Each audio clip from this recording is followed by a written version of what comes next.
nasa nasata phawa achumba wakhalon the truth ado madu tholpa matamda madu tongna bahona ba samna haibda manipurda guli jariba yu thaiba nisa jariba mi khuding mangna phatti ejloi khange ai wa khanda phatti khange ba khangna thadoba gamda dum thakjali sumde khangna dum tokchali mai tokdra manipur gi political leader mayamna mohoi toje lali khangna dum tokchali ne chi dai haiding aduna ai khoi society si kange na khalagadi nang na nasada phoriba asumma wakhalon do madu tongnaba kip tongnaba nisa saba phatti na nasada phoribo numitu da ge heta tokdaba ai larik paba chummi na khalmi nimti laik ta pasan ba adu nimitu da society si samdokani natragadi koi samdok ka moroi auna pataba mayam thadu ga asum madu da lambi da koi langna bohna si haiba wafam khari chamjara te sinjage kunam pu thagat char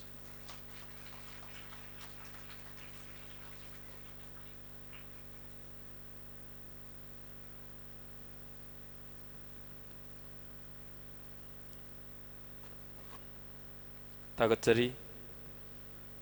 Somarendra Thokchom President Sarkar Mathang asidi ekoi thoromasi losinjarakle aduna mapanda laibiriba nungsijaraba AIMS ke volunteer sing amadi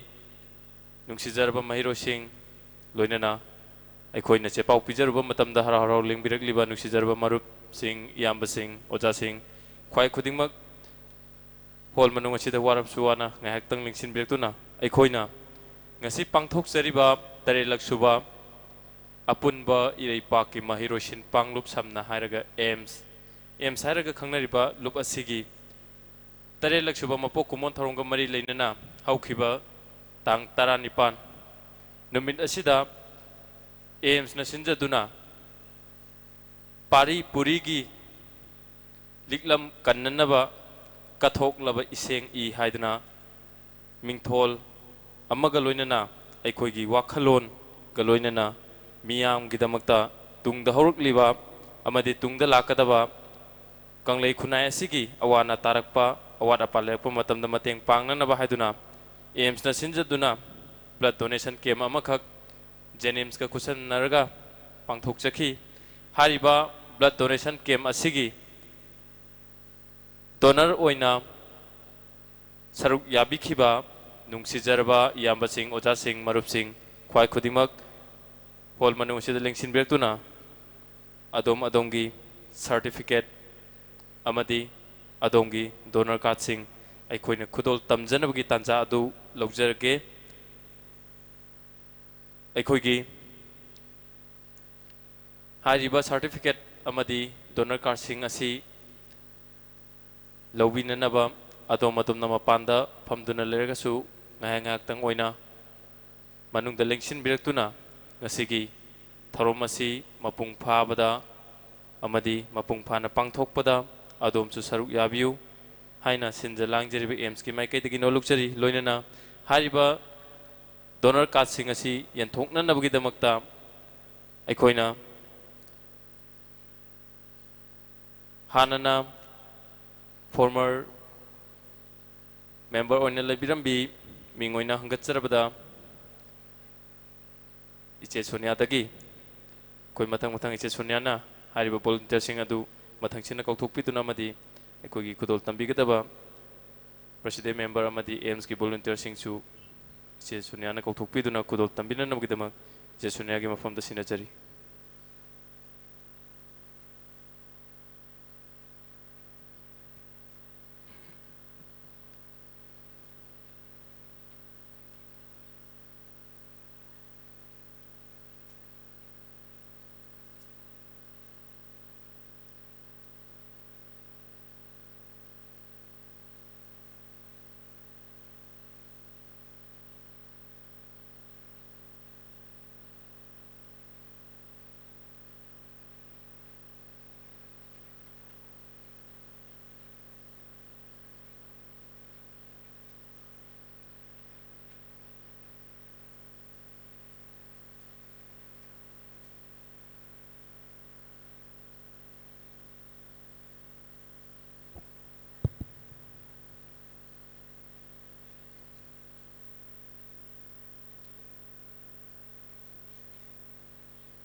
ꯑꯍꯥꯟꯕꯃꯛꯇꯗ Khaidem ꯖꯥꯅꯨꯕꯨ ꯀꯧꯈꯠꯆꯔꯤ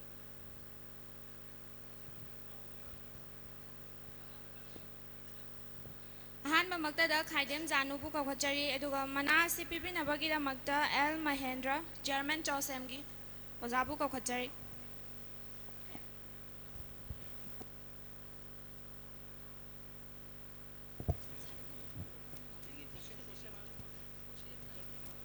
ꯀꯣꯁꯦꯝꯒꯤ chairman ꯑꯣꯏꯅ ꯄꯥꯏꯕꯤꯔꯤꯕ L Mahendra card certificate ꯑꯁꯤꯕꯨ ꯄꯤꯕꯤꯅꯕꯒꯤꯗꯃꯛꯇ ꯀꯧꯈꯠꯆꯔꯤ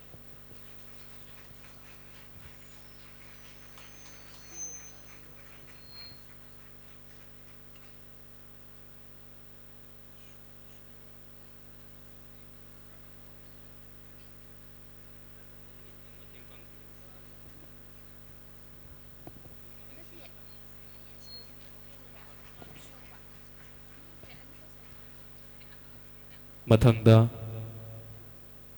ꯕꯨꯁꯣꯔꯤꯌꯥ ꯀꯥꯡꯖꯝ ꯏꯆꯜ ꯑꯁꯤ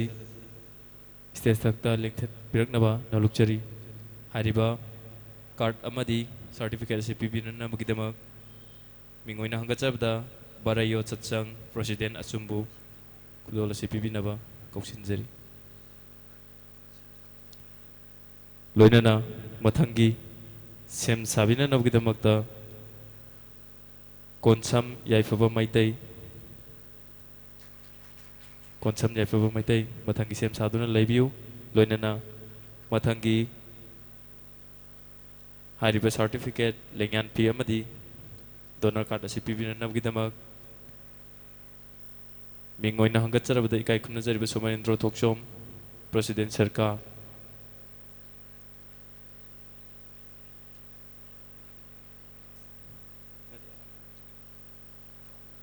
ꯑꯝꯇꯒ ꯅꯤꯡꯁꯤꯡꯖꯒꯦ ꯀꯣꯟꯁꯝ ꯌꯥꯏꯐꯕ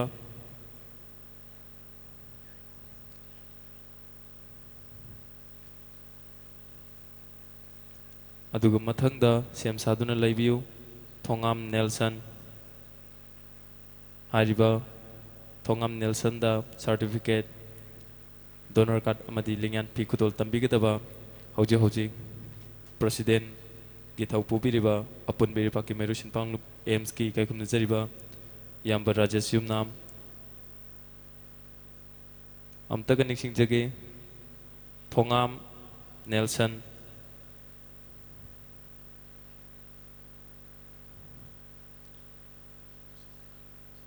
ꯃꯊꯪꯗ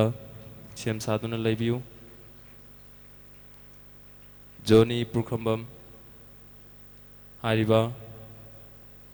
certificate ꯑꯃꯗꯤ donor card ꯑꯁꯤꯕꯨ ꯄꯤꯕꯤꯅꯅꯕꯒꯤꯗꯃꯛ ꯍꯧꯖꯤꯛ ꯍꯧꯖꯤꯛ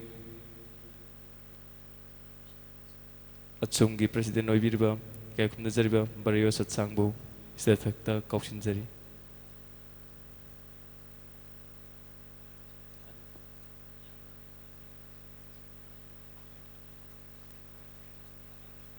ꯃꯊꯪ ꯑꯁꯤ ꯁꯦꯝ ꯁꯥꯗꯨꯅ ꯂꯩꯕꯤꯌꯨ ꯆꯣꯡꯊꯥꯝ ꯔꯣꯁꯟ ꯍꯥꯏꯔꯤꯕ ꯁꯥꯔꯇꯤꯐꯤꯀꯦꯠ ꯑꯁꯤꯁꯨ ꯑꯩꯈꯣꯏꯒꯤ ꯏꯀꯥꯏ ꯈꯨꯝꯅꯖꯔꯤꯕ ꯑꯁꯨꯝꯒꯤ ꯄ꯭ꯔꯁꯤꯗꯦꯟ ꯑꯣꯏꯕꯤꯔꯤꯕ ꯕꯔꯌꯣ ꯁꯠꯁꯥꯡꯅ ꯄꯤꯕꯤꯒꯅꯤ ꯆꯣꯡꯊꯥꯝ ꯔꯣꯁꯟ ꯂꯦꯡꯁꯤꯟꯕꯤꯔꯛꯅꯕ ꯅꯣꯜꯂꯨꯛꯆꯔꯤ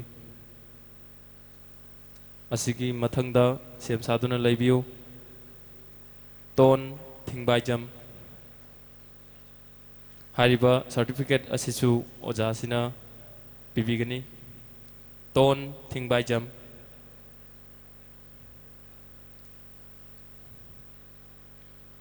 ꯂꯣꯏꯅꯅ ꯃꯊꯪꯒꯤ ꯁꯦꯝ ꯁꯥꯗꯨꯅ ꯂꯩꯕꯤꯌꯨ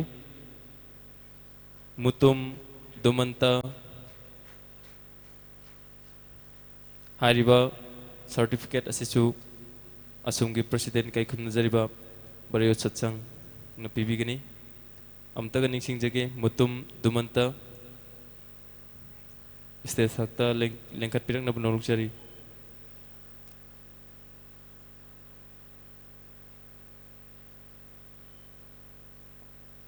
ꯃꯊꯪꯗ ꯁꯦꯝ ꯁꯥꯗꯨꯅ ꯂꯩꯕꯤꯌꯨ ꯊꯥꯡꯖꯝ ꯅꯥꯎꯕ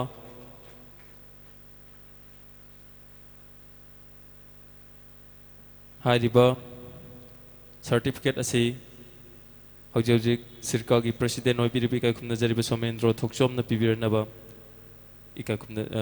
ꯏꯀꯣꯛꯅꯣꯅ ꯀꯧꯊꯣꯛꯆꯔꯤ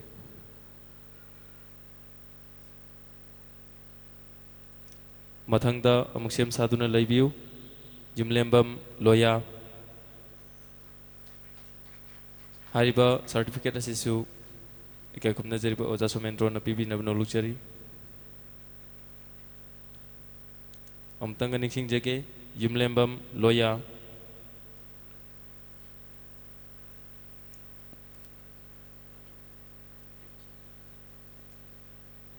ꯑꯩꯈꯣꯏ ꯃꯍꯥꯛ ꯃꯁꯥꯁꯤ ꯉꯁꯤꯒꯤ ꯑꯦꯕꯁꯦꯟ ꯑꯣꯏꯔꯦ ꯍꯥꯏꯅ ꯂꯧꯖꯔꯒ ꯃꯊꯪꯗ ꯂꯣꯡꯖꯝ ꯊꯣꯏꯊꯣꯏꯕꯝ ꯃꯩꯇꯩ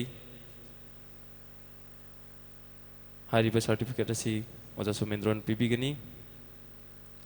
ꯃꯊꯪꯒꯤ ꯑꯃꯨꯛ ꯁꯦꯝ ꯁꯥꯗꯨꯅ ꯂꯩꯕꯤꯌꯨ ꯊꯧꯅꯥꯎꯖꯝ ꯔꯣꯃꯦꯁ ꯁꯤꯡ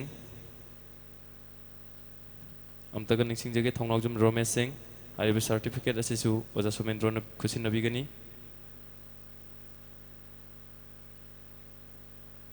ꯑꯩꯈꯣꯏ ꯑꯦꯕꯁꯦꯟ ꯑꯣꯏꯔꯦ ꯍꯥꯏꯅ ꯂꯧꯖꯔꯒꯦ ꯃꯊꯪꯗ ꯋꯥꯏꯈꯣꯝ ꯁꯥꯌꯣꯟ ꯃꯩꯇꯩ ꯋꯥꯏꯈꯣꯝ ꯁꯥꯌꯣꯟ ꯃꯩꯇꯩ ꯁ꯭ꯇꯦꯖ ꯊꯛꯇ ꯂꯤꯡꯈꯠꯄꯤꯔꯛꯅꯕ ꯀꯧꯁꯤꯟꯖꯔꯤ ꯂꯣꯏꯅꯅ ꯍꯥꯏꯔꯤꯕ ꯁꯥꯔꯇꯤꯐꯤꯀꯦꯠ ꯑꯁꯤ ꯑꯣꯖꯥ ꯁꯣꯃꯦꯟꯗ꯭ꯔꯣꯅ ꯄꯤꯕꯤꯒꯅꯤ ꯃꯊꯪ ꯑꯁꯤꯗꯤ ꯋꯥꯍꯦꯡꯕꯝ ꯂꯣꯌꯥ ꯂꯥꯛꯄ ꯃꯩꯇꯩ ꯂꯣꯌꯥ ꯂꯥꯛꯄ ꯃꯩꯇꯩ ꯁꯦꯝ ꯁꯥꯗꯨꯅ ꯂꯩꯕꯤꯌꯨ ꯍꯥꯏꯔꯤꯕ ꯁꯥꯔꯇꯤꯐꯤꯀꯦꯠ ꯑꯁꯤꯁꯨ ꯑꯣꯖꯥ ꯁꯣꯃꯦꯟꯗ꯭ꯔꯣꯅ ꯄꯤꯕꯤꯒꯅꯤ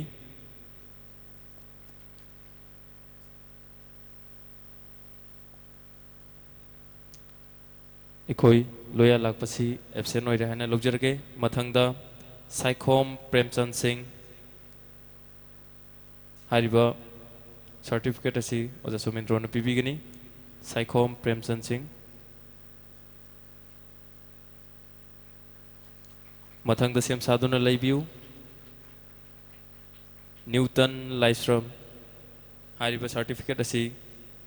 ꯑꯦꯝꯁꯀꯤ ꯄ꯭ꯔꯁꯤꯗꯦꯟ ꯑꯣꯏꯕꯤꯔꯤꯕ ꯃꯤꯡ ꯑꯣꯏꯅ ꯍꯪꯒꯠꯆꯔꯕꯗ ꯏꯀꯥꯏ ꯈꯨꯝꯅꯖꯔꯤꯕ ꯔꯥꯖꯦꯁ ꯌꯨꯝꯅꯥꯝꯅ ꯄꯤꯕꯤꯒꯅꯤ ꯂꯦꯡꯁꯤꯟꯕꯤꯔꯛꯁꯤ ꯅ꯭ꯌꯨꯇꯟ ꯂꯥꯏꯁ꯭ꯔꯝ ꯃꯊꯪꯗ ꯁꯦꯝ ꯁꯥꯗꯨꯅ ꯂꯩꯕꯤꯌꯨ ꯀꯅꯤꯖꯥ ꯌꯨꯝꯅꯥꯝ ꯀꯅꯤꯖꯥ ꯌꯨꯝꯅꯥꯝ ꯈꯣꯡꯂꯩ ꯈꯖꯤꯛ ꯊꯨꯅ ꯁ꯭ꯇꯦꯖ ꯊꯛꯇ ꯂꯤꯡꯈꯠꯄꯤꯔꯛꯅꯕ ꯅꯣꯡꯂꯨꯛꯆꯔꯤ ꯑꯩꯈꯣꯏ ꯑꯦꯕꯁꯦꯟ ꯑꯣꯏꯔꯦ ꯍꯥꯏꯅ ꯂꯧꯖꯔꯒꯦ ꯃꯊꯪꯗ ꯕꯤꯃꯣꯜ ꯑꯆꯣꯝ ꯑꯩꯈꯣꯏ ꯕꯤꯃꯣꯜ ꯑꯆꯣꯝ ꯌꯥꯎꯕꯤꯔꯒꯗꯤ ꯁ꯭ꯇꯦꯖ ꯊꯛꯇ ꯂꯤꯡꯈꯠꯄꯤꯔꯛꯅꯕ ꯅꯣꯡꯂꯨꯛꯆꯔꯤ ꯑꯩꯈꯣꯏ ꯃꯁꯤꯃꯁꯨ ꯑꯦꯕꯁꯦꯟ ꯑꯣꯏꯔꯦ ꯍꯥꯏꯅ ꯂꯧꯖꯔꯒ ꯂꯤꯡꯈꯠꯄꯤꯔꯣ ꯂꯤꯡꯈꯠꯄꯤꯔꯣ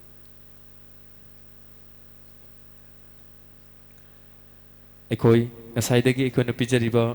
ꯗꯣꯅꯔ ꯀꯥꯔꯗ ꯑꯃꯗꯤ ꯁꯥꯔꯇꯤꯐꯤꯀꯦꯠꯁꯤꯡ ꯑꯁꯤ ꯇꯨꯡꯒꯤ ꯃꯤꯔꯣꯜꯒꯤꯗꯃꯛ ꯄꯥꯔꯤ ꯄꯨꯔꯤꯒꯤ ꯂꯤꯛꯂꯝ ꯊꯤꯕꯗ ꯀꯟꯅꯕ ꯄꯥꯔꯤ ꯄꯨꯔꯤꯒꯤ ꯂꯤꯛꯂꯝ ꯀꯟꯅꯅꯕ ꯀꯠꯊꯣꯛꯂꯕ ꯏꯁꯦꯡ ꯏ ꯍꯥꯏꯗꯅ ꯄꯥꯡꯊꯣꯛꯆꯈꯤꯕ ꯑꯗꯨꯒꯨꯝꯂꯕ ꯕ꯭ꯂꯗ ꯗꯣꯅꯦꯁꯟ ꯀꯦꯝ ꯑꯗꯨꯒꯤ ꯗꯣꯅꯔ ꯀꯥꯔꯗ ꯑꯃꯗꯤ ꯁꯥꯔꯇꯤꯐꯤꯀꯦꯠꯁꯤꯡꯅꯤ ꯃꯊꯪꯗ ꯁꯦꯔꯥꯝ ꯁꯅꯥꯌꯥꯏꯃ ꯁꯤꯡ ꯃꯊꯪꯗ ꯁꯦꯔꯥꯝ ꯁꯅꯥꯌꯥꯏꯃ ꯁꯤꯡ ꯁ꯭ꯇꯦꯖ ꯊꯛꯇ ꯂꯤꯡꯈꯠꯄꯤꯔꯛꯅꯕ ꯅꯣꯡꯂꯨꯛꯆꯔꯤ ꯍꯥꯏꯔꯤꯕ ꯁꯥꯔꯇꯤꯐꯤꯀꯦꯠ ꯑꯁꯤ ꯑꯦꯝꯁꯀꯤ ꯄ꯭ꯔꯁꯤꯗꯦꯟ ꯏꯀꯥꯏ ꯈꯨꯝꯅꯖꯔꯤꯕ ꯔꯥꯖꯦꯁ ꯌꯨꯝꯅꯥꯝꯅ ꯄꯤꯕꯤꯒꯅꯤ ꯑꯩꯈꯣꯏ ꯂꯩꯔꯒꯗꯤ ꯈꯣꯡꯂꯩ ꯈꯖꯤꯛ ꯊꯨꯅ ꯂꯦꯡꯁꯤꯟꯕꯤꯔꯛꯎ ꯍꯥꯏꯕꯗꯤ ꯍꯥꯏꯔꯤꯕ ꯗꯣꯅꯔꯁꯤꯡ ꯑꯁꯤ ꯌꯥꯝꯕꯅꯤꯅ ꯑꯩꯈꯣꯏꯅ ꯃꯊꯪ ꯃꯊꯪ ꯃꯤꯡꯗꯣ ꯄꯥꯊꯣꯛꯄꯗ ꯈꯔ ꯈꯖꯤꯛ ꯈꯨꯗꯣꯡꯆꯥꯗꯕ ꯂꯩꯕꯅ ꯌꯥꯔꯒꯗꯤ ꯏꯁꯥ ꯏꯁꯥ ꯈꯔ ꯈꯖꯤꯛ ꯊꯨꯅ ꯂꯦꯡꯁꯤꯟꯕꯤꯔꯛꯅꯕ ꯅꯣꯡꯂꯨꯛꯆꯔꯤ ꯃꯊꯪꯗ ꯋꯥꯔꯦꯞꯄꯝ ꯁꯛꯃꯆꯥꯁꯤꯡ ꯋꯥꯔꯦꯞꯄꯝ ꯁꯛꯃꯆꯥꯁꯤꯡ ꯂꯩꯔꯒꯗꯤ ꯈꯣꯡꯂꯩ ꯈꯖꯤꯛ ꯊꯨꯅ ꯁ꯭ꯇꯦꯖ ꯊꯛꯇ ꯂꯤꯡꯈꯠꯄꯤꯔꯛꯅꯕ ꯁꯤꯟꯖ ꯂꯥꯡꯖꯔꯤꯕ ꯑꯦꯝꯁꯀꯤ ꯃꯥꯏꯀꯩꯗꯒꯤ ꯅꯣꯡꯂꯨꯛꯆꯔꯤ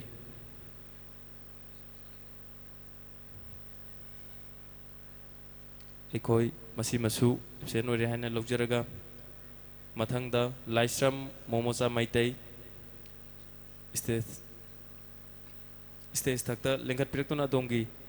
ꯗꯣꯅꯔ ꯀꯥꯔꯗ ꯑꯃꯗꯤ ꯁꯥꯔꯇꯤꯐꯤꯀꯦꯠ ꯂꯧꯕꯤꯔꯛꯅꯕ ꯑꯦꯝꯁꯀꯤ ꯃꯥꯏꯀꯩꯗꯒꯤ ꯅꯣꯡꯂꯨꯛꯆꯔꯤ ꯂꯥꯏꯁ꯭ꯔꯝ ꯃꯣꯃꯣꯆꯥ ꯑꯩꯈꯣꯏ ꯂꯥꯛꯇ꯭ꯔꯦ ꯍꯥꯏꯅ ꯂꯧꯖꯔꯦ ꯃꯊꯪꯗ Sinam Rexandra Sinam Rexandra si ekoi stage takta lengkhat pirang na bonoluchari hariba certificate asi AIMS ki president Rajesh nam na kudol tambigani mathangda Thokchom Mahenjit Singh Mathangda Thokchom Mahenjit Singh siam saduna laibiu certificate asi AIMS ki president na kusin nabigani lene na mathangda Athokpam Manoranjan Singh Athokpam Manoranjan Singh stage takta lengkhat pirtuna dung certificate lobiranaba nolukjari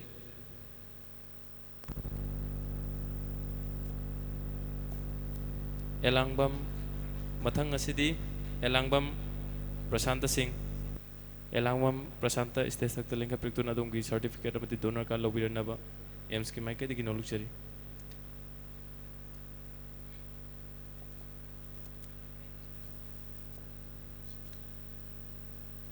Loinana mathangda Sandham Ramananda Singh Sandham Ramananda Singh ko yaubiragadi stage takta lengkhat pirang na bonoluchari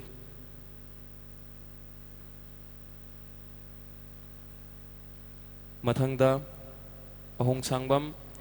Bebeto Singh koi masisu laktrain laujare mathangda Yumnam Thoithoiba Singh Yumnam Thoithoiba Singh laibiragadi stage takta lengkhat pirang na bonoluchari mathangda James Thokchom koi mathang asi Thingbaijam Premjit Singh hariba donor si laibiragadi lingsin birang na bonoluchari mathangda Akoijam Roshan Singh Akoijam Roshan Singh mathangda Kumujam Roman Singh stage takta lengkhat pituna dongi certificate lobiranaba ningsingjari hariba certificate amati donor card si pibiranaba gidamak achumgi president bu kausinjari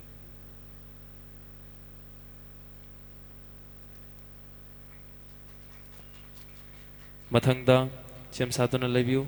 Maibam Langamba Singh hariba certificate asisu achumgi president kudol tambigani mathangda siam saduna laibiu Pebam Bijen Singh Pebam Bijen Singh isa laibiragadi lingsin birang na bonoluchari mathangda Laisram Manitombi Devi Laisram Manitombi Devi stage takta lingsin birang naba AIMS ki maika digi nolukchari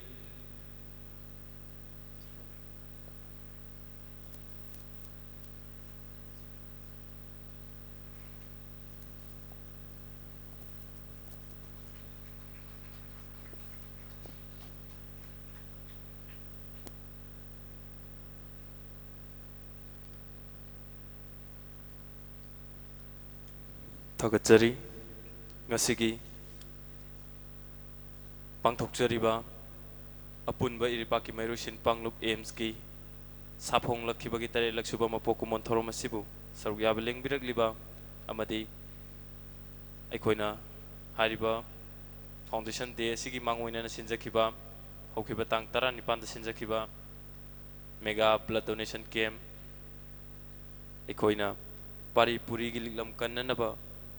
kathoklaba iseng I haidana pangthokchegiba blood donation camp aduda saruk yabikhiba kangleipak asigi nungsijarba ichil nausing volunteer sing khwai khudingmangna thamoi sengna pukchel chauna adonggi singli da cheliba I adubu adonggi wakhalon sing adubu ngasigi kanglei khunai asita leiriba tongan ba sotharaba kayada adonggi senglaba wakhalon sing adu makhoida su chelhanna bugidamakta thamoi sengna kathok pikhiba kya sing adu gidamakta AIIMS की माइकैदगी हानिंगाई लेतना थागतपा फोंदोकचबगा लोइना अदोमबु इकाय खुमनबु उच्चरी थौरम असी लोइसिनजरकपा ओइना हौजिक हौजिक अरुइबु ओइना president member की फमफम Langda लिंगसिनबिरबा member सिंगी मरक्तगी हौजिक हौजिक अपुनबा इरैपाक की माहिरोसिन पांगलुप AIIMS की माया लोइसंगदा president की थौ पुबिदुना हारिबो organisation असी मतौ करमना मियामगा मिमानना अमदि तुंगी मिरोलगिदमक तुंगी माहिरोय खुनाइगिदमक कदाई फावबा करम थबक तौरगा मियामना अखोइबु नुंसिबिगनि अमदि माहिरोय खुनाइगी अफबा लंबी अमा सेमंबा ngamgadage haiduna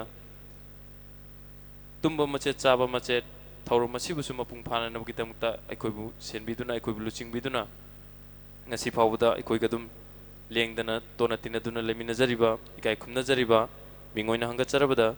rajesh yumnambu ngasigi mapung oiba aims ki tare laksuba foundation de gamari lena president and speech bibina nabgidamak aims ki mai kaidagi ikongnona kausinjari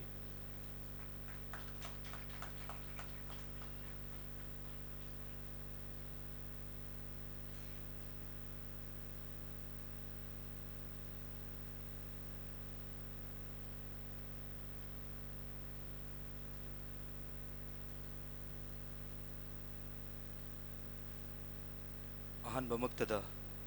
कंगलेपाग सिबु कोनबिरिबा इबुदौ पाखंबा मदि बेंदौ लेसना बु इथानुंगदा से न थागोना जबग लोइनना ngasiगी एम्स की तरेलक सुबा मपो कुमोन थोरम मसिबु मपुंग फान नबगिदमक्ता प्रेसिडियम मेंबर की फमफम लांगदा फंबिनबा हाइजरुबदा हराव हरावना मतम चाना लेंबिरक्तुना लोइबा फावबा लैबिरिबा प्रेसिडियम मेंबर सिंग अमदि मफम सिदा लामगा मसागी थबक की अचिनब लैबना चटपीख्रबा ख्वाई खुदिमकपु एम्स की माइकैदगी अमदि की माइकैदगी इकाई खुमनबु उच्चबग लोइनना अदोंगी तौबिमल खंबो उच्चरी तोंगान तोंगानबा सिविल सोसाइटी की लीडर्स सिंग स्टूडेंट लीडर्स अमदि महिलोइसंग खुदिमक्तगी लाक्पिरिबा महिरोय खुदिमकपु याकी माइकैदगी इकोकनोना खुरुमजरी ngasi apun bairei pa ki mairoi sin panglu एम्स की तरे सुबा मपो कुमोन थोरम नुमिदा सिबु इसागी अचिनब क्या कायथोकपिदुना सरुक याबा लाक्पिरिबा ख्वाई खुदिमकपु हन्ना हन्ना ngमखै लेतना थागतपा फोंदोकचरी मणिपुरदा थोकलिबा इशूसिंग असिबु थेंगननबा होनबदा एम्स किसु फिदा मचा मखक कनगे हाइबगी वखलोंदा महिरोय लुफसी साफोंग लखिबनी महिरो लुफसिना यामना struggle तौरगा संजलखिबनी ngasi mamang thakta ngangbiramba toker sing amadi lakpiriba khwai khodimakna manipur da leiriba loop sing student loop cso loop masing nongma nongma gi henkal e yaman khre nakhoi masen punsallo haibagi tanja adu mayamna kanna hairakle adubo thamjaningiba wafamdi हौजिक फावबदा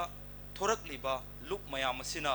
chain चोंगदुना अहिंग नुंथिन नुंदांग तुम्ब चाबा खंगदना मणिपुर की issue सिंग असे लांथेंगनरिबा से मणिपुर की issue सिंग असे लोइबा कौबा नाइबा लेते मरम असिना इना हाइजनिंगबदे मणिपुर प्रजा मियाम प्लबिक खुदिमक अखोय खुदिमक ज्ञान तामिनबा मतम ओइरे अखोय खुदिमकना लुपना तौरिबा थबक सिंग असिदा मतेंग पांगजलगा अखोयगी वारोइसिन अदु पुरकपा मतम ओइरबरा हाइना खंजै ngasi struggle tawriba khunai ama haibase ahingba khunai amani ngasi aikoina lantheng mahiroi love civil society organization kayana nongma kangdana lauriba nongma kangdana ban tawriba se aikoigi khunai ase mutki gadore koi struggle tawribani struggle tawriba khunai ase malemda ahingba khunai ni struggle tawdraba mina haidi makai yaraba khunai adudi asiba khunai ni akoi ahingba khunai oinabagi damakta अखोई volunteer सिंग अमदी लमदम असिगी इंखलकलिबा महिरोई सिंग अखोई खुदिमक मतिंग लैबा इपा इपू सिंग न तौरम थबक की कांखुल अदुदा अखोई हलकपा मतम ओइरे हाइबसे एम्स न थमजनिंगी असे अखोइना लैपाक असिगी करिगुंबा थबक खर तौरमदब तारगदी अखोई खुनाय असे ममांग थक्ता थंबिखिबा ओजा मयामना सही कुनगी मतुंगददी मुटख्रगनी हाइदुना याम कन्न थम्मी मुटख्रगनी खंग खंगना अखोइना ꯑꯩꯈꯣꯏꯒꯤ ꯇꯧꯐꯝ ꯊꯣꯛꯄ ꯏꯊꯧꯗꯣ ꯇꯧꯗꯕ ꯇꯥꯔꯒꯗꯤ ꯇꯨꯡꯒꯤ ꯃꯤꯔꯣꯜꯅ ꯑꯩꯈꯣꯏꯕꯨ ꯃꯤꯊꯤꯡꯕꯣꯡ ꯃꯤꯇꯝꯕꯥꯜ ꯑꯩꯈꯣꯏꯒꯤ ꯃꯪꯐꯝꯗ ꯇꯤꯟ ꯁꯤꯠꯅꯔꯛꯀꯅꯤ ꯑꯩꯈꯣꯏꯕꯨ ꯏꯀꯥꯏ ꯈꯨꯝꯅꯕ ꯎꯠꯂꯛꯂꯣꯏ ꯃꯇꯝꯗꯨꯗ ꯑꯩꯈꯣꯏꯒꯤ ꯃꯤꯔꯣꯜ ꯑꯁꯦ ꯑꯩꯈꯣꯏꯅ ꯉꯁꯤ ꯇꯨꯝꯗꯨꯅ ꯂꯩꯊꯣꯛꯑꯝꯕ ꯇꯥꯔꯒꯗꯤ ꯑꯩꯈꯣꯏꯒꯤ ꯃꯤꯔꯣꯜ ꯑꯁꯦ ꯄꯨꯡꯃꯨꯠ ꯃꯨꯠꯈꯤꯒꯅꯤ ꯑꯗꯨꯅ ꯑꯩꯈꯣꯏ ꯇꯨꯝꯕ ꯌꯥꯗꯦ ꯑꯩꯈꯣꯏ ꯂꯥꯟꯊꯦꯡꯅꯒꯗꯕꯅꯤ ꯑꯩꯈꯣꯏ ꯑꯍꯤꯡꯕ ꯈꯨꯟꯅꯥꯏ ꯑꯃ ꯑꯣꯏꯅꯕꯒꯤꯗꯃꯛꯇ ꯑꯆꯧꯕ ꯋꯥꯈꯜꯂꯣꯟ ꯑꯃꯗ ꯑꯩꯈꯣꯏ ꯂꯤꯆꯤꯡ ꯑꯣꯏꯔꯀꯥꯟꯗ ꯑꯩꯈꯣꯏ ꯈꯨꯗꯤꯡꯃꯛ ꯆꯪꯁꯤꯟꯒꯗꯕꯅꯤ ꯍꯥꯏꯕ ꯋꯥꯈꯜꯂꯣꯟ ꯑꯁꯤ ꯊꯝꯖꯅꯤꯡꯉꯤ ꯉꯁꯤ ꯃꯅꯤꯄꯨꯔꯅ ꯍꯤꯔꯝ ꯀꯌꯥꯗ ꯇꯞꯅ ꯇꯞꯅ ꯇꯞꯅ ꯂꯩꯈꯥ ꯇꯥꯔꯛꯂꯤ ꯃꯅꯤꯄꯨꯔꯗꯒꯤ ꯆꯥꯟꯗꯦꯜ ꯗꯤꯁꯇ꯭ꯔꯤꯛꯇꯒꯤ ꯌꯨꯔꯥꯅꯤꯌꯝ ꯂꯧꯊꯣꯛꯅꯕꯒꯤꯗꯃꯛꯇ तोान तोान पृथ्वी की फावरब जुवेनाइल कंपनी चंचलगली इंडिया गवर्नमेंट मखोइबु साइन तौरगा अयाब से पिरई इंडिया सेमी अदुगुमलब लॉ की कॉन्स्टिट्यूशन करम कॉन्स्टिट्यूशन लोकताक पात सुंगिब अखोई मई असिबु अखोई पैसा फंगनदब मखोइगिना सेंदोंग तालिब कॉन्स्टिट्यूशन अदुग चप मानना अमुक चांदेल डिस्ट्रिक्ट यूरानियम लौथोकनब प्रोजेक्ट हौरे यूरानियम सिंग असे हेक लौथोकपगा मिपुम खुदिमक से कैंसर पेशेंट लोई ओइगनी कैंसर नागनी मसिगी प्रोजेक्ट की सेंदोंग तानबो ओइना अखोई मियाम बो हालगा मखोइना पैसा तानबगी खोंगथांगदा मखोइना करंब प्रोजेक्ट पाइखले मोरेदा कैंसर हॉस्पिटल साननब अचौब प्रोजेक्ट अमग लोइना सेंथंग अचौब अमग लोइना साबा होग्रे हुजे कैंसर हॉस्पिटल सारिबा से अखोई मियाम से यूरानियम लौथोगा अखोई खुदिमक से कैंसर नाहलगा मखोइगिना सेंदान फम ओइनबा साबा प्रोजेक्ट हौख्रबने अखोई खुदिमक मिकअप थोक मतम ओइरे मणिपुर फर्स्ट वर्ल्ड वार अमदी सेकेंड वर्ल्ड वार मतुंगददी अनीसुब लंजाव की मतुंगददी यूरोपियन कंट्री सिंग पाइसलंबा कंट्री सिंग मथंग मथंग मथंग मनिंग मखा तंब पिरखी 1947 दा मणिपुर सु मनिंग मखा तंब कंट्री मखक ओइहोवे अदुबो पृथ्वी की तोंगान तोंगान कंट्री सिंग कोरिया 1945 दा मनिंग मखा तंबकी इंडिया सु 1947 दा मनिंग मखा तंबनी सिंगापुर 1965 दा मनिंग मखा तंबनी मनिंग मखा तंब कंट्री सिंग असि यंगनरुब मतमददी ngasi wal the khwaidagi chawkhatpa lamdam singi manungda korea singapore phidam ningai oiri adubo india da manipur na 1949 da pullaba matung india ge su 1947 da maning makha tamabane homin kaminaba country singna prithvi gi level da makok tanaraba matung asida india da di yamna hanthaba status da panba phawba yamna nungai taba mawong da haiba tare Prithvi mobile पाइरगा the world is ours Prithvi से येंब यारब मतम पृथ्वी से खंब यारब मतम class 4 के अंगांग robot पुथोब मतम सिददी India के politician अफाव अफाव सिंग नरेंद्र मोदी ना अमदी फिल्म स्टार अमिताभ बच्चन ना नकोई लैट्रिन सिद लेरे स्वास भारत मिशन न तौ लेरे खोंग हांबा हईबा हौबद ngairiba कंट्री मदा अखोई पुल्लुबदगी अखोई स्टेटस से मनिंग सुम सुम हलई जापान 1944 मदी 45 दा हिरोशिमा अमसुंग नागासाकी दा बोम थाजनदुना डेजर्ट ओल कांदा कंट्री दो 80% डेजर्ट ओल उरगा पुंकंग कंगुरबा पुंसी सिरुरबा लमदम अमने मतमदुदा मणिपुर अदुकी मतिक सेटमिलोन फना लैबा अदुकी मतिक मथौना लैबा लमदम अम ओइरमे अदुबो 1945 दा डेजर्ट ओल उरबा कंट्री मदी ngasi वर्ल्ड ख्वाइदगी चौखटपा लेवल अमदा लैरी वर्ल्ड नंबर 1 तारी अदुबो अखोई लमदम इंडिया दा कोइना पुल्लुरब मतुंगददी अखोइना ngasi 1945 दा डेजर्ट ओलुबदो मखोइदी ngasi वर्ल्ड नंबर 1 ओइग्रे 1949 दा कोइना इंडिया की फिबा नुंग दा तिल्लुबदगी ngasi अखोइ लेट्रिन मसक ताकपा हौबद ngairiba कंट्री सिदा पुल्लुबदगी अखोइगी मनिंग हनबगी स्टेटस सुम सुम हलकले अदुना अखोइगी खुनाई मियाम अमदी महिरोइ खुदिमक मिकअप थोकपताई अखोइ स्ट्रगल तौबताई लांथेंगनबताई मांग तारीब इशू सिंग लोशन बताई मणिपुर थोब थौदो वातोक सिंग 1958 arm forces special power act थमजलगा इरैसा लिसिंग अनी समापन हेनबगी मथक्ता हातोख्रबने युम युमदगी पुथोगा अमदी 1950 की नवेंबर की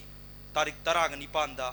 चीफ कमिश्नर ह्यूमत सिंह ना foreigner permit system Manipur government के अयाब यावदना लौथोगा ngasi mitok miyansa sing manipur da lep leitana sangjalagli makoina lamdam masigi pata pairei aikoina sielbagi type ta lai yongna lopu talapagi phibam da aikoina sum sum selakli aikoina maning sum sum halakli aikoi khudimak struggle tawba tai lanthengna ba tai awon ba khunai amagi damak aikoi khudimak honaminasi natrabadi CAB ngarang ngahan da CAB kanna laurambadu vote maya dadi koi gi mai bel sing mahiroi sing tumina chup laune ta lukki aduna Indian politics ta yauraga koi Manipur saukhat kadaba nate aikoi gi oiba aikoi gi indigenous right aikoi gi oiba tawpham thokpa solution mayam asibu akoina matau karamai tawdana waroi sin ma purakadage haibado koi thiba matam oire ngak leiraga afaspa ge muk lawba ngak leiraga kep ke muk lawba ngak leiraga tongan ba Indian hek torok pa khudingi law leibuduna oiba yararoi aigi yumdang naba mina san thajale hui thajale na migi yumduda sum complain tawragadi yaroi aina sambal che nam khaba makak darkar lei aduna akoi kedoba tai aikoi gi lamdam aikoi gi kanglei fak ase aikoina isa iromdom laingak sava right to self determination tawraganda aikoi pre merger ki mamang da merger agreement tawdringai gi mamang da leiramba status to the pre merger political status da aikoi laiba mathau tai adu oiba taragadi isa gi leibak isa na ngaksagani isa gi pothok isa na phangjagani natragadi ngasai da gi hainariba thau lokthokigani aikoina lamdam sida cancer patient ohewgani labuk thobukta low uba yaroi aduga paisana India government na sendong talaga sum laigani India government na Manipur da tolof ki amadi Manipur ki season na bagi oina sahi mada crore lising taret Manipur ki semkat sabkat na ba thadare adubu Manipur ki loktak patagi amadi land revenue department dagi excise department dagi forest department dagi sahi mada crore lising taragani thoi khongkale sahi mada crore lising manga India government na Manipur dagi sendong tali kan masi mahiroi kunai na khangba matam oire koi struggle tawba tai aduga chawkhat taba mafam yamna desert oiriba Rajasthan gumba karimta pothok phangdaba mafam jingda aikoi dagi supliba paisa sing ase makoina lamdam du da thadari aduga aikoi da hairi akoi Delhi government na koi da paisa thadarakpani aikoi na haiba na koi ingadabani aikoi lamdam sigi politician sing se NGO ga sab manare center dagi project yamna niba haiba miduna bosum karaga leiba afaba leader ne na khanba koigi lamdam sida aikoi industry saraga aikoi lamdam sigi pothokna lamdam sida salairaga aikoi Manipur amadi kanglei pak ase yamna chawkhat pa status amada leibam thoi Manipur gi apunba population amadi singi indigenous people singmi chilinau singdagi mitop mian cha sing ne helak labane aikoi kiningai oirabani matam ase aduna aikoi khodimak gyan taminarasi mikap thokminarasi amadi aims na ngasigi asigum laba foundation day sida thamjaning badi aikoi mahiroi khunai khaktagi damak mahiroi khaktagi damak thabak tongning bane adubu lamdam asida mahiroi khunai khakki thabak tawba yaraktraba aikoi gi mirol sing aikoi gi lamdam sigi paipu sing koi gi kongrai chatna ba hotnari ngai da sanna wai haiba pawro du da ningai da na phamma kanda koi gi past history da aikoi Yunan yong na santom bani koi Manipur na kwai dagi chawkhat pani khanduna leiringai Manipur da lehoriba indigenous people sing Manipur gi maitai pangal amadi Manipur da khundariba nagas akoi sing se indigenous ngaktani aikoi masen se mutlaga mitop na aikoi gi supli pairakadore aikoi gyan taminaba mathau oire aikoi masen pakthana rakanda singmi chami ichilina akoi khut sammaga chatminaraganda aikoi khudimangna tasalaganda mitopta akoi lanthengnabagi matamdo oire aikoi masen khatnabagi matam haukhre haibase aims na khanjai Manipur da leiriba issue sing ase aikoina lamdam asibu kaning badagi mahiroi gi lufa ma oina Manipur da laiba issue sing ase aims na mapung phana saru yazaduna lai matung tarakpadasu asum yarkhigani amadi Manipur da government school sing na kari maram gi damakta parikha da pass percentage yamna nemi bano parikha da pass tohonba satra sungpu puthokpa ngamdri se kari gi no haibase yamna hangningai oiba yamna maru oiba question namane masidane aims na focus thamningi base hoi government school da tamiba mahiroi ado family background the sothaba oirambadi yai mahiroi adubo first class first gold medalist ki status tu yongnanaba larik takpa ngamdrabasu class 10 metric parikha se 20 man practical chat khraga IT mark khaktani theory da thari base 20 फंगबदा pass mark ने सही मदा सही चुप्पा तोलोब चारगा mark कुन ताकपंगम दबो ओजादो मधु दंडी पिबम Thuy state government की अचौब सेंथंग अमा मखोइना चारगा मखोइना तोलोब फंगगा मखोइना सही मदा mark कुन खक्तंग क्वेश्चन सेटर नसु IQ ख्वाइदगी नेमबा महिरोई सिंगिदमक्ता यामना लाइव क्वेश्चन सेमी खर मीडियम ओइबगी सेमी खर हेना वांगबगी सु तोंगान तोंगान सेमी पास मार्क ताकपंगमदबा ओजा सिंगसे मसी खननिंगाई ओइ मसी यंगछनबा संगे हाइबसे स्टेट गवर्नमेंट दा थमजनिंगी कोइना ओजा लौब मतमददी पास परसेंटेज 99% चटपा 98 चटपा 90 की मथक ngakta लौवे पेट लोइबा डाइट लोइबा एमएड लोइबा डॉक्टरेट फंगबा ngakta अदुबो मखोइना फंगुरिबा डॉक्टरेट पेट डाइट एमएड मयामदो जॉब अपॉर्चुनिटी खक्तरा जॉब फंगगदी मखोइ लारिक ताकपा यादव जाला जॉब फंगगना मखोइना महिरोइसिंग द लारिक ताकत्रिसे कई मरमगिनो मसी खंथबम थोए स्टेट गवर्नमेंट की अचौब पैसा मांगहलीबसे education system the government school की ओजा सिंगना स्कूल निंगथिना चतबा मखोइ तोलो खकी खनबगिनी मसी कम्युनिस्ट कुंब चतपा चाइना दो ओइरम तारगदी मखोइ की गवर्नमेंट की पैसा मांगहनबगिदमक्ता ओजा सिंग अदो हेंग तौरगा हालंबसु याय मसे कोइना खरे यंगसनबा मथौ ताई मणिपुर गवर्नमेंट की लैंगा की स्कूल नोम नोम की सोथर अइबसे ओजा सिंगदुना मसाना विलिंगली डाइट लौरक्तबगिनी सही म लारिक ताकपदा मार्क कुन ताकप ngamdaba ओजा सिंगदो मतिक चादबने मखोय अदुदी तोलोब डिडक्शन तौब मथौ ताई मखोय अदुदी तोंगान तोंगान बा एक्शन खरदी गवर्नमेंट ना लखटप मथौ ताई हाइबसे एम्स ना महिरोइ खुनाई की खल्लगा थमजबो खन फाउजबो वखलोन अदुनी लोइसलकपदा हाइजनिंगबसे एम्स सही तरेट खक्त ngairiba yamna nauriba mahiroi lufama khakne aikoi sungsoi soidana miyamgi thabak thorum khudimakta mangjin thana thawaina pontha pirakanda miyamgi yaiphanabagi damakta oira targadi isagi thawai pamudana struggle khudimakta changsangi gani ahingba khunai ma oinabagi damakta lamjing maira robin hood na chatkibagum mathangdade manipur gi issue khudimakta aims ki volunteer oina koina mang tharakanda changsan jage aikoi khunai jigi damakta lamdam jigi yaiphanabagi damakta aikoi khudimak changminaba mathau tai haibado thamjare manipur da leiriba lup khudimak thaina imai ben ahal laman singna hairambada punga wari oina su leramme tong tong tong tong bi sakrik nakik sawai bi sana maton ji khato o haiduna manipur da leiriba organization mayam matam dugi khonglei du yaurakle sau sana inkhalakling asigi kasin kuya sinba thungna pugri thungbagum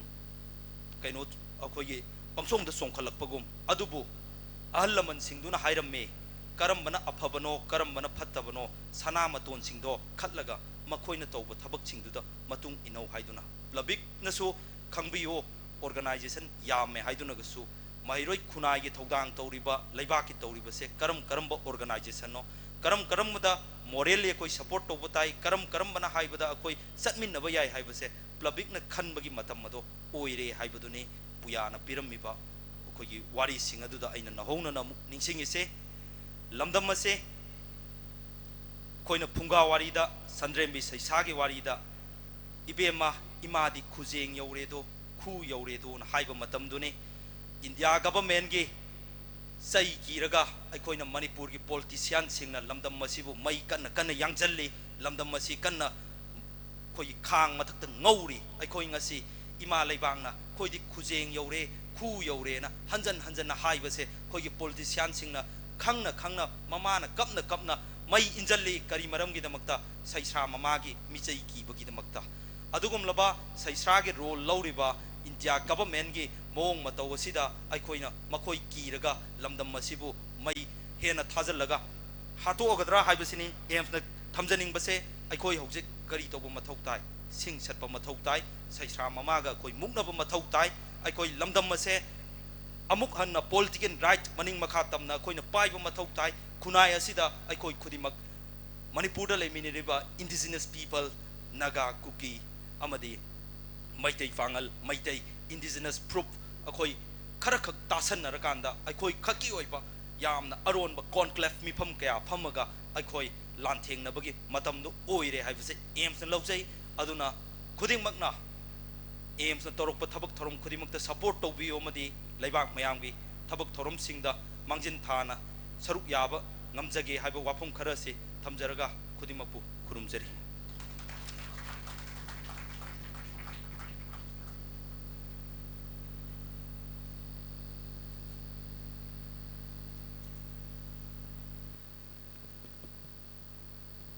Tagachari Mingoina Hangacharabda Rajesh Yumnam President AIMS Ekoi Thorumasigi Paring Naina Chatharakpugi Paring Pathap Naina Chathajarakpada Matung Tarakpada Ekoi Ngasai Marak Thana Miyamda Hanana Kangan Jaramgadam Nedabu Karakajik Kudung Chataba Yawbadagi Ekoi Kokshin Jaudre The Marathana Thoromasizu Loshilabnina Sumnagi Tagat Warol Kaktamangai Silagle Masigi Mangoinana Akugi Tongan Tongan Bab Civil Organization Sing the Giling Birakpa Marup Sing Yamasingi from the AIMS Ki Maiketing Amjaba Asamba Kudol Put Umamtang Kudol Tamjabagi Tanjadu Equilogage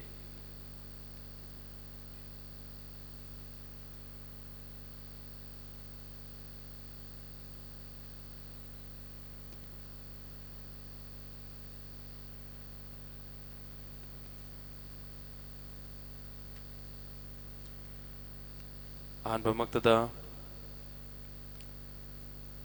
Mingoina Hangacharabada Usarani former President AIMS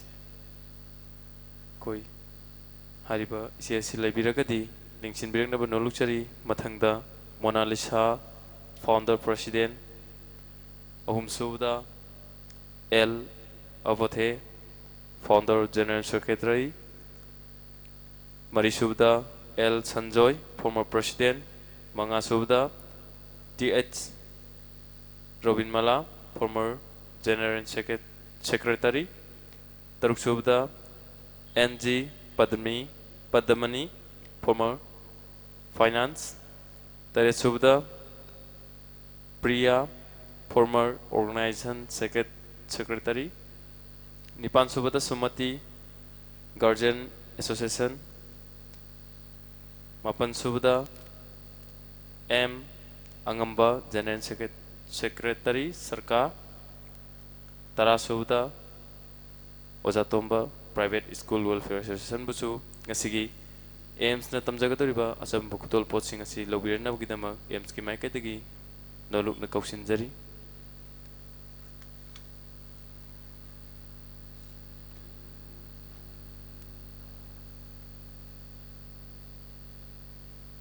Ikoi Amtaga Ningsingjage Ahanbada Usarani former President Mona Lisa Founder President Ahum Subda L. Abote Founder General Secretary Marisubde L. Sanjoy former President T.H. Robin Mala former General Secretary N.G. Padamani former Finance, Priya, former Organization Secretary, Sumati Guardian Association, M. Angamba, General Secretary, Sarka, Ojatomba Private School Welfare Association, Hariba, Miyosingasi, Yaragati, Kongli Kajik Tuna, Nasiki, AIMS na Sinjariba from Bakta Sida Lenkat Piratuna. AIMS na tamjagadoriba achamba kutol potsing asi lobirana bahaiduna AIMS ki maiketagi ikungnonna haijari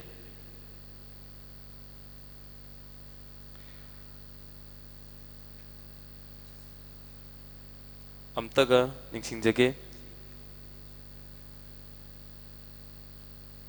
ikoi iche sumati yaragadi ikoi hariba achamba kutol posi pibirnab gidamak Sarkar ki President ki thokupiriba mingoina hangacharabada Somorendro thokchom na pibirna bagitamak AIMS ki maiketegi nolukchari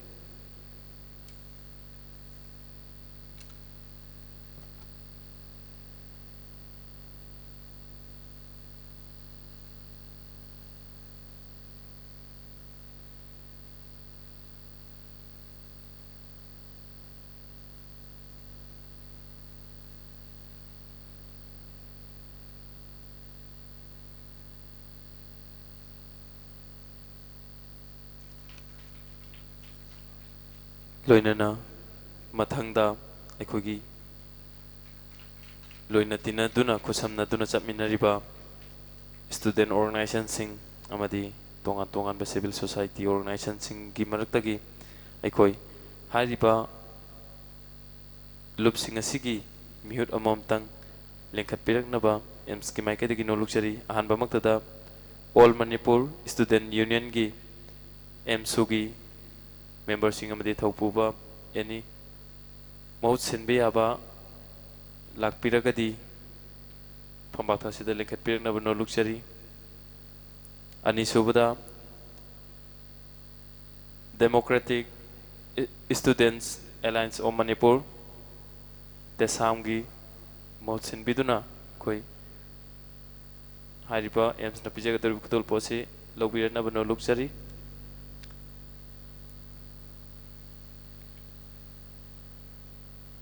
hariba manasi aikogi kudol pot asi achumgi president mingoina hagacharabada bario satsan pibigani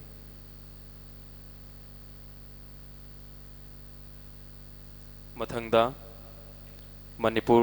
student federation msf ki hariba luploi sing yaubiragadi lingsin birangna no luxury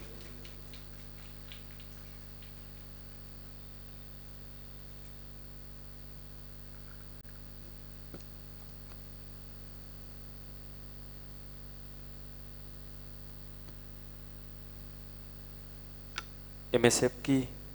nungsijarbai siri nausing leibiragadi lengkhat piraknaba no luxury mathangda kangleipak student association KSA mahiroi lup asigi thomising yaubiragadi AIIMS ना सिंजरी बफम बाथा से दलेंखत पिरक ना भाई दुना एम्स की माइक दगी नो लुक्चरी मथंगदा student union of Kangleipak सुक्की थौमी सिंह लुबलोई सिंह योबिरगदी फंबाथा से दलेंखत पिरक दुना कुतोल पसी लोबिरना नो लुक्चरी हारिबु कुतोल पसी पिबिना बितमक असम की प्रेसिडेंट बारियो सत्साना पिबिना बाय हंगचरी लोइनना मथंगदा लिपुल की एकोई मेंबर सिंह लोइनना थोपुबीबा खुगी मेंबर सिंह मेंबर अमग लोइनना लिंक सन बिरकनबा नो लुक्चरी एकोई लिपुल की लिंक बिरकपा थौमी सिंह यारगदी खुगी लिपुल दगी लिंक बिरकपा थौमी सिंह लिंक सन बिरकनबा एम्स की माइके दगी इकोक नोनना हंगचरी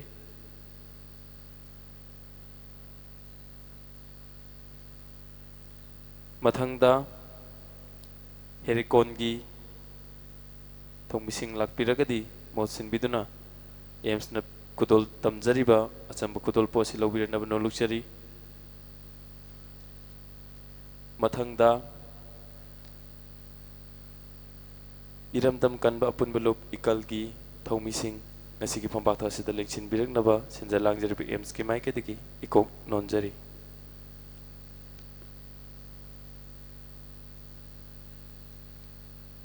अमतगा नोलुचगी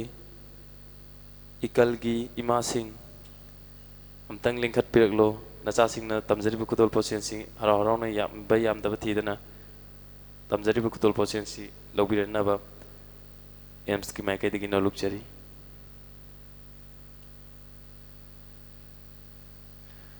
इमा होय लोय चांगबिरो अखोई दजु तमकान द इमा होयन सुनबा पिरकपनि न खोजु सुनबा पिजगे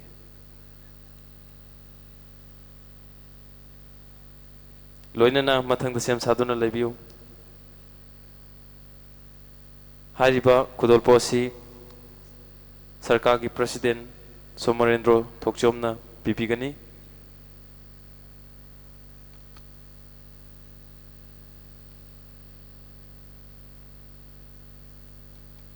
लोइनना लिपुल किसु लेंसिन बिरकनब नोलुचरी अमतगा नोलुचगे लिपुल की थोमी सिंह सु लेंसिन बिरकनब हायदुना एम्स की माइकेदगी नोलुचरी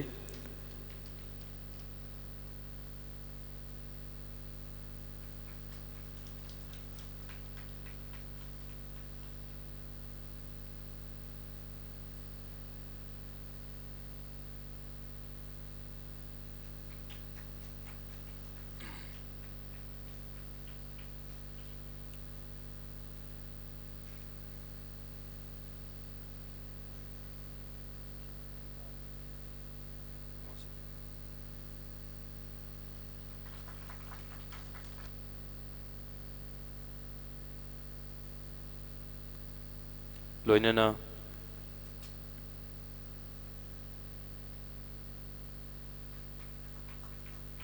ꯑꯩꯈꯣꯏ ꯑꯝꯇꯒ ꯅꯤꯡꯁꯤꯡꯖꯒꯦ ꯂꯤꯄꯨꯜꯒꯤ ꯊꯧꯃꯤꯁꯤꯡ ꯌꯥꯔꯒꯗꯤ ꯁ꯭ꯇꯦꯖ ꯊꯛꯇ ꯂꯦꯡꯈꯠꯄꯤꯔꯛꯅꯕ ꯑꯦꯝꯁꯀꯤ ꯃꯥꯏꯀꯩꯗꯒꯤ ꯅꯣꯜꯂꯨꯛꯆꯔꯤ ꯍꯥꯏꯔꯤꯕ ꯈꯨꯗꯣꯜꯄꯣꯠ ꯑꯁꯤ ꯇꯝꯕꯤꯅꯕꯒꯤꯗꯃꯛ ꯑꯦꯝꯁꯀꯤ ꯄ꯭ꯔꯦꯁꯤꯗꯦꯟ ꯏꯀꯥꯏ ꯈꯨꯝꯅꯖꯔꯤꯕ ꯔꯥꯖꯦꯁ ꯁꯨꯝꯅꯥꯝꯅ ꯈꯨꯗꯣꯜ ꯇꯝꯕꯤꯅꯕ ꯅꯣꯜꯂꯨꯛꯆꯔꯤ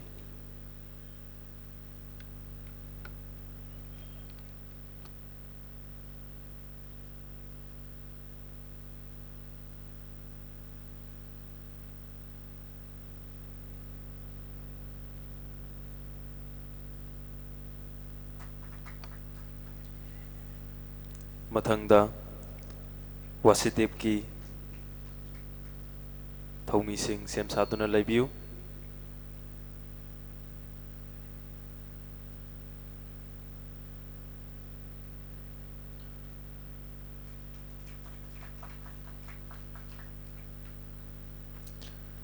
ꯑꯝꯇꯒ ꯅꯤꯡꯁꯤꯡꯖꯒꯦ ꯋꯥꯁꯤꯗꯦꯕꯀꯤ ꯊꯧꯃꯤꯁꯤꯡ ꯑꯩꯈꯣꯏ ꯁ꯭ꯇꯦꯖ ꯊꯛꯁꯤꯗ ꯂꯤꯡꯈꯠꯄꯤꯔꯛꯇꯨꯅ ꯑꯦꯝꯁꯅ ꯇꯝꯖꯔꯤꯕ ꯆꯝꯂꯕ ꯈꯨꯗꯣꯜ ꯈꯔ ꯑꯁꯤ ꯂꯧꯕꯤꯔꯅꯕ ꯑꯦꯝꯁꯀꯤ ꯃꯥꯏꯀꯩꯗꯒꯤ ꯏꯀꯣꯡ ꯅꯣꯟꯖꯔꯤ ꯂꯣꯏꯅꯅ ꯃꯊꯪꯒꯤ ꯑꯩꯈꯣꯏ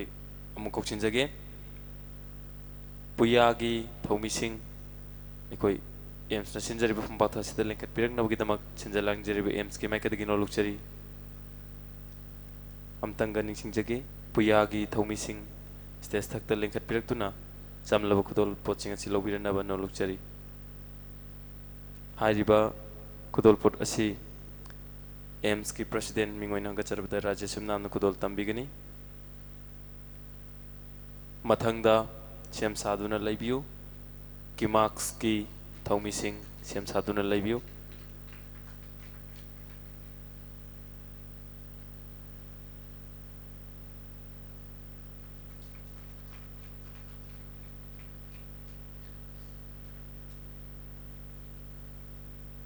ꯏꯀꯥꯏ ꯈꯨꯝꯅꯖꯔꯤꯕ ꯀꯤꯃꯥꯛꯁꯀꯤ ꯊꯧꯃꯤꯁꯤꯡ ꯌꯥꯎꯕꯤꯔꯒꯗꯤ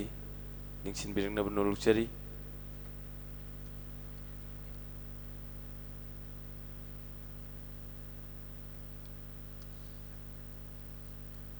ꯑꯩꯈꯣꯏ ꯂꯣꯏꯁꯤꯜꯂꯛꯄꯗ all tribal student union of Manipur ꯑꯠꯁꯨꯝꯒꯤ ꯊꯧꯃꯤꯁꯤꯡ ꯑꯩꯈꯣꯏ ꯌꯥꯎꯕꯤꯔꯒꯗꯤ ꯐꯝꯄꯥꯛ ꯊꯥꯛ ꯑꯁꯤꯗ ꯂꯦꯡꯈꯠꯄꯤꯔꯛꯅꯕꯒꯤꯗꯃꯛꯇ ꯑꯦꯝꯁꯀꯤ ꯃꯥꯏꯀꯩꯗꯒꯤ ꯅꯣꯜꯂꯨꯛꯆꯔꯤ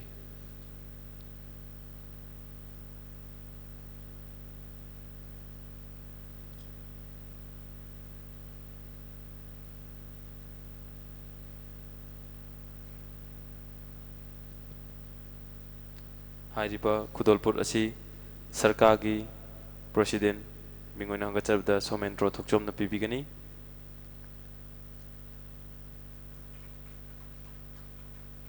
ꯂꯣꯏꯅꯅ ꯑꯔꯣꯏꯕꯗ ꯍꯧꯖꯤꯛ ꯀꯣꯂꯤꯁꯟ ꯐꯣꯔ ꯏꯟꯗꯤꯖꯦꯟꯁ ꯔꯥꯏꯠ ꯀꯦꯝꯄꯦꯟ ꯁꯤꯔꯀꯥ ꯃꯅꯤꯄꯨꯔꯒꯤ ꯑꯦꯗꯚꯥꯏꯖꯔꯒꯤ ꯊꯧꯄꯨꯕꯤꯔꯤꯕ ꯃꯤꯡ ꯑꯣꯏꯅ ꯍꯪꯒꯠꯆꯔꯕꯗ ꯖꯣꯏ ꯄꯨꯌꯥꯝꯕꯨ ꯉꯁꯤꯒꯤ ꯑꯦꯝꯁꯅ ꯇꯝꯖꯔꯤꯕ ꯈꯨꯗꯣꯜꯄꯣꯠ ꯑꯁꯤ ꯂꯧꯕꯤꯔꯅꯕꯒꯤꯗꯃꯛ ꯑꯦꯝꯁꯀꯤ ꯃꯥꯏꯀꯩꯗꯒꯤ ꯏꯀꯣꯛꯅꯣꯟꯅ ꯀꯧꯁꯤꯟꯖꯔꯤ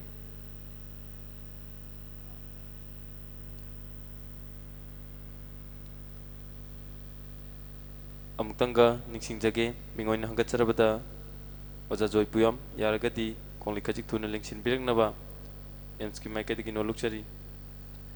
ꯍꯥꯏꯕꯗꯤ ꯊꯧꯔꯝ ꯑꯁꯤ ꯉꯁꯥꯏꯗꯒꯤ ꯍꯧꯔꯛꯄꯅꯤꯅ ꯁꯔꯨꯛ ꯌꯥꯕꯤꯔꯤꯕ ꯈ꯭ꯋꯥꯏ ꯈꯨꯗꯤꯡꯃꯛ ꯁꯨꯝ ꯍꯛꯆꯥꯡ ꯆꯣꯛꯊꯔꯛꯄ ꯋꯥꯊꯔꯛꯄꯁꯨ ꯃꯌꯥꯝ ꯌꯥꯎꯕꯤꯔꯝꯂꯒꯅꯤ ꯑꯗꯨꯅ ꯊꯧꯔꯝ ꯑꯁꯤ ꯑꯩꯈꯣꯏ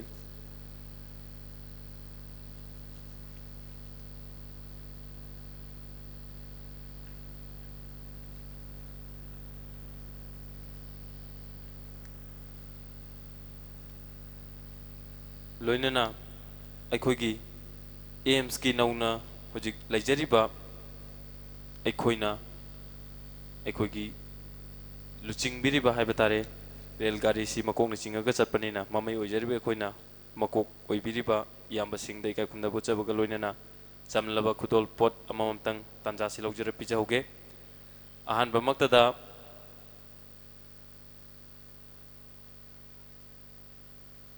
ꯑꯍꯥꯟꯕꯃꯛꯇꯗ ꯑꯣꯖꯥ ꯔꯥꯖꯦꯟ ꯌꯥꯔꯒꯗꯤ ꯁ꯭ꯇꯦꯖ ꯊꯛꯇ ꯂꯦꯡꯈꯠꯄꯤꯔꯛꯇꯨꯅ ꯑꯦꯝꯁꯅ ꯇꯝꯖꯔꯤꯕ ꯈꯨꯗꯣꯜꯄꯣꯠ ꯑꯁꯤ ꯂꯧꯕꯤꯅꯕ ꯍꯥꯏꯗꯨꯅ ꯑꯦꯝꯁꯀꯤ ꯃꯥꯏꯀꯩꯗꯒꯤ ꯏꯀꯣꯛꯅꯣꯅ ꯍꯪꯒꯠꯆꯔꯤ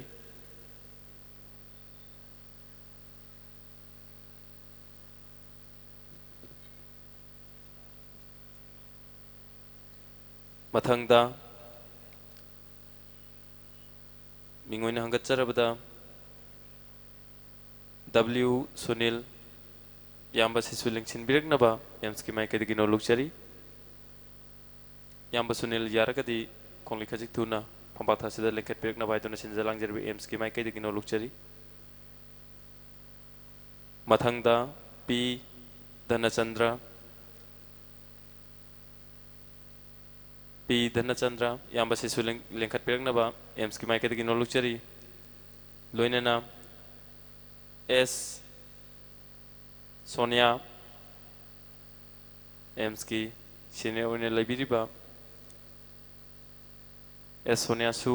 ꯉꯁꯤꯒꯤ ꯐꯝꯄꯥꯛ ꯊꯥꯁꯤꯗ ꯂꯦꯡꯈꯠꯄꯤꯔꯛꯅꯕꯒꯤꯗꯃꯛꯇ ꯁꯤꯟꯖ ꯂꯥꯡꯖꯔꯤꯕ ꯑꯦꯝꯁꯀꯤ ꯃꯥꯏꯀꯩꯗꯒꯤ ꯅꯣꯜꯂꯨꯛꯆꯔꯤ ꯍꯥꯏꯔꯤꯕ ꯈꯨꯗꯣꯜꯁꯤꯡ ꯑꯁꯤ ꯇꯝꯕꯤꯅꯅꯕꯒꯤꯗꯃꯛ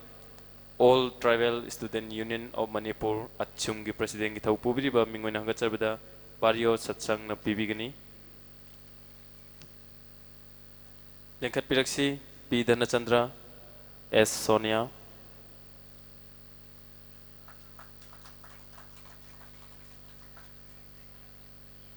ꯍꯥꯏꯔꯤꯕ ꯄꯤ ꯙꯅꯆꯟꯗ꯭ꯔ ꯍꯥꯏꯔꯤꯕ ꯃꯤꯑꯣꯏ ꯑꯁꯤ ꯌꯥꯝꯕꯁꯤ ꯑꯩꯈꯣꯏꯒꯤ ꯑꯦꯗꯚꯥꯏꯖꯔ ꯑꯣꯏꯅ ꯂꯩꯕꯤꯕꯅꯤ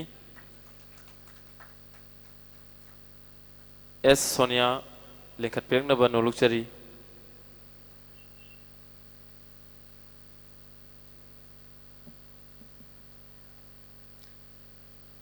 S ꯁꯣꯅꯤꯌꯥ ꯌꯥꯔꯒꯗꯤ खर खजिक तुना लेंसिन बिरना भाई दुना सिंजा लांगजरे बे एम्स की माइके दगी नोलुकचरी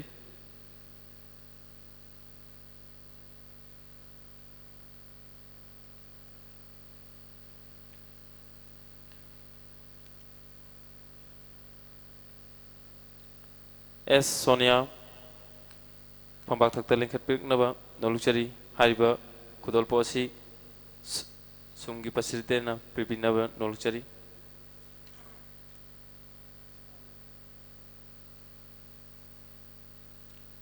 लोइनना ngasiगी thorum asigi thagat warol bibirnab gidamakta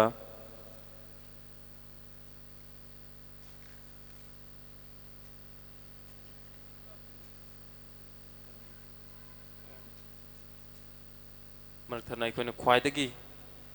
kauthokpa yadaba chithaba yadaba ahum khak ani khak lehaure मकोई से याउद्रगदे अखोइना ngasiगी पांगथोकचरिबा थौरम असि कनानासु उबिरोइदौबा मरमना ngasiगी हौबदगी लोइबा फावबा वारबसु वाना लाइफ थाबिदुना मियामदा मिपुम खुदिंगदा कंगलै खुनासिदा उहनबिरिबा कंगलै व्यू अमदी कुमै लाइफ मीडियाबु ngasiगी फंबाक थासिदा लेंखत पिरक्तुना एम्स ना तमजरिबा अचंब खुदोल पोचेन असि लौबिरनबा एम्स की माइकैदगी नोलुकना हंगतचरी अमतंग निसिंगजगे कंगलै बियो अमदी कुमै लाइफ की इचिल नाउसिंग यारगति फंबाता से लेखत पिरक्तुना एम्स ना तमजरिबा अचंब खुदोल पोचिंग असि लौबिरनबा हाइदुना एम्स की माइकैदगी नोलुना कौचिनजरी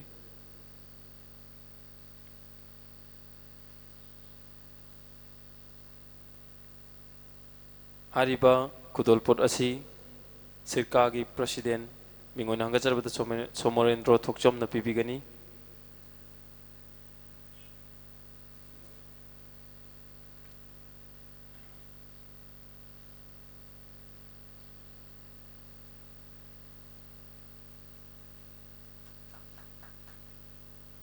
थागतचरी हारिबा यामबसिंग असिना मतेंग पांगबिदुनु ngasi एम्स ना सिनजरिबा पांगथोकचरिबा तरे लक्षुबा मपो कुमोन थौरम असि ngasiगी कंगलेपांग मणिपुरदा लैबिरिबा ख्वाइ खुदिंगमक्ता यामबसिंगी मतेंगदगी लाइफ की मतेंगदगी मियाम सिनथुंगनो उहनबा फंगजरिबनी अरोइबदा मिंगोइन हंगचरबदा सर खोगेन सोफिया हाई स्कूल की ओजा खोगेन ngasigi AIMS na sinjariba pamwatha sida lengkhat piraktuna AIMS na tamjariba achamba khutol pot asi latnadana lobiranabagidamakta AIMS ki maikaidagi nolukna kausinjari hariba khutol pot asi pibinabagidamak AIMS ki president mingoina hangatcharabada Rajesh Yumnamna pibinaba AIMS ki maikaidagi nolukchari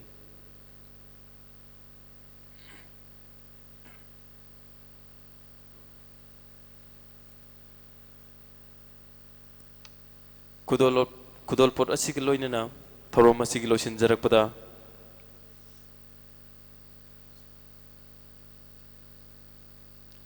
thorom asigi loisin jarakpagi thagat warol pibiranabagidamak hauji apunba irepa ki mairoshin panglup AIMS ki executive member oina lebiriba mingoina hangatcharabada Premchand Saikhomna ngasigi thorom asigi thagat warol Board of Thanks pibiranabagidamak AIMS ki maikaidagi nolukchari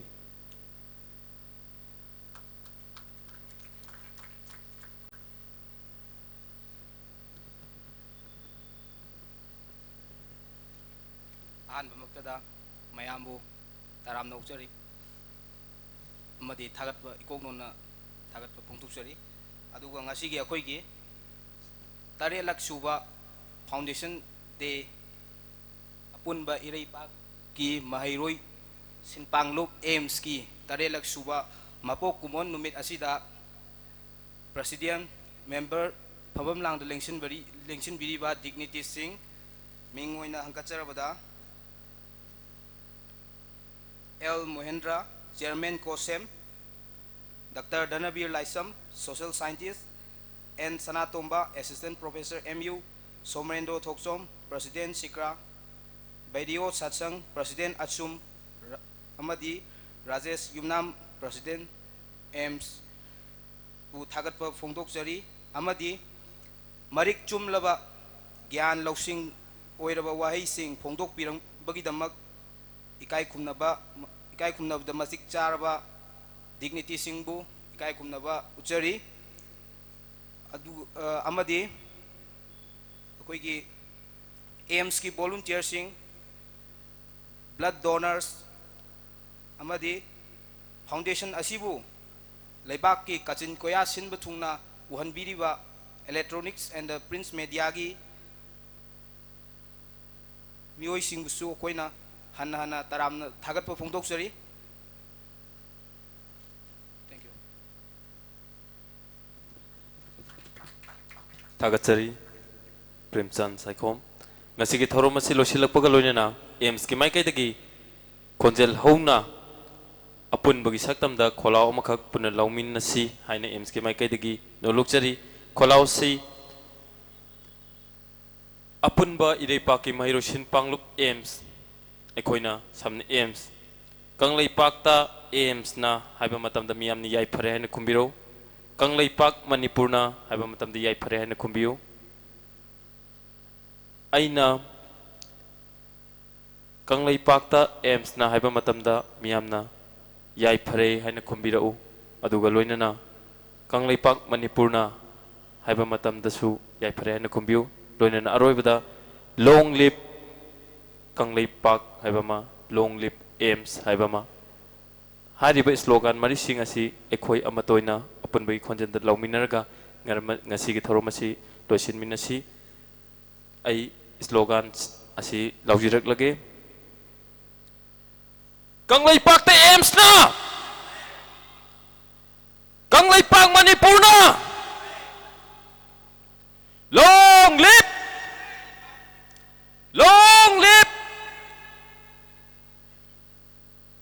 Aroiba maktada ngasigi thorom asibu mapung phana bagidam lengbirikliba president members amadi